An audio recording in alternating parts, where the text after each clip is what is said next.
Once upon a time, there were 4 little rabbits who were named Flopsy, Mopsy, Cottontail, and Peter. They all wore bright little jackets and shoes with silver buckles on them. One day, the mother said to them, "I'm going to the baker's to get some brown bread and buns. You little ones may go into the fields or down the lane to play, but don't go into Mr. McGregor's garden." As soon as their mother left, Flopsy, Mopsy, and Cottontail, who were good little bunnies, went down the lane to gather blackberries. But Peter, who was very, very naughty, ran straight away to Mr. McGregor's garden and squeezed under the gate. Look at all this nice lettuce and radishes. So Peter Rabbit wandered around, gathering up a lot of nice fresh vegetables. Well, that's the kind of food that rabbits like. But just as he went around the end of the cucumber patch, who should he meet but Mr. McGregor? Uh-oh, there's that mean farmer. I must run away quickly. But, oh dear me, I seem to be lost. I can't find my way back to the gate. As Peter scampered away, Farmer McGregor ran after him, waving a rake and calling out, "Stop, thief! I'll catch you, you naughty rabbit, and then my good wife will cook you up into a rabbit stew." But Peter ran faster and faster. He might have gotten away altogether if he had not run straight into a gooseberry bush and got caught by the large buttons on his jacket. Little Peter Rabbit gave himself up for lost, and he shed big tears.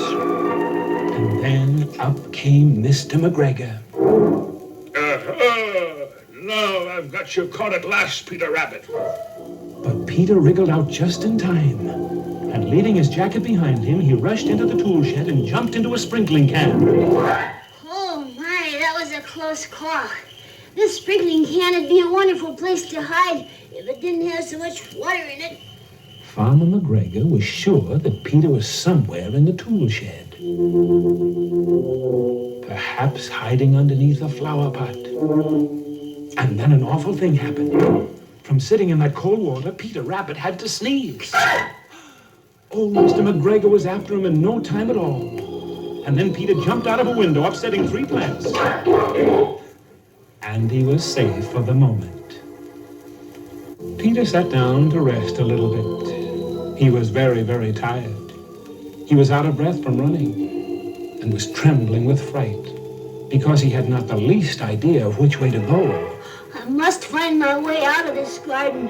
That mean farmer may catch me yet. And oh, my poor mother would be so sad if I didn't ever come home ever again.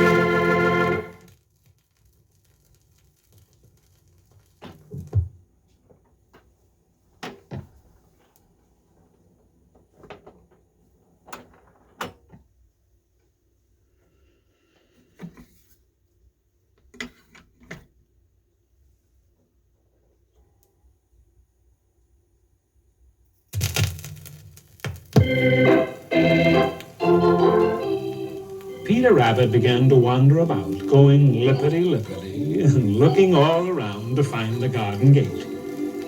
He found a locked door in the wall, but there was no room for a fat little rabbit to squeeze underneath.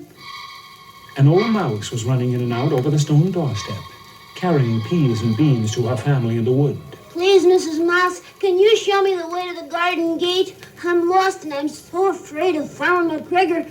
But Mrs. Mouse had such a large mouthful of peas and beans that she couldn't answer. She only shook her little head and scampered away. Poor little Peter Rabbit. He tried to find his way straight across the garden, but he became more and more puzzled. He began to cry again. A very quiet little cry, so he wouldn't reveal his hiding place. Oh my! Oh my! As he went back towards the tool shed, suddenly, quite close to him, he heard the noise of a hoe. Scritch, scratch, scratch, scritch. Peter scuttled underneath the bushes, and he held his breath. He was panting so hard from running, he thought maybe Mr. McGregor might hear him breathing. But presently, as nothing happened, he came out and jumped upon a wheelbarrow and peeked over.